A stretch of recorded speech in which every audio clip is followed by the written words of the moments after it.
মা ভালো আছে? হ্যাঁ বাবা ম্যাক্সেল আমি ভালো আছি বাবা। মা বাবা ভালো আছে? সবাই ভালো আছে বাবা। আর তোমরা বুড়ো বয়সে কি শুরু করো? আরে বলো না বাবা, তোমার শ্বশুর মশাইকে তুমি চেনো তো? কতবার করে বলছি, বলি এই দেখো বয়স হয়ে গেছে, শরীর আর টানে না, বাচ্চা কাচ্চা নেওনি। বাহ। হ্যাঁ কাঁদে লোক কোনো কথা শোনে না।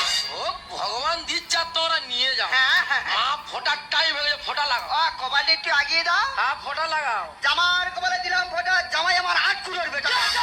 আমি 8 কুড়ে বেটা, আমার 6-7 ভাই বোনে 8 কুড়ে বেটা। ও বাবা এগুলো জামা ষষ্ঠীর নিয়ম বলতে হয়। ও মা গো জানা ছিল না। হ্যাঁ হ্যাঁ ও মা ফোটা লাগাও। জামার কপালে দিলাম ফোঁটা, জামাই আমার বংশের পাঁঠা।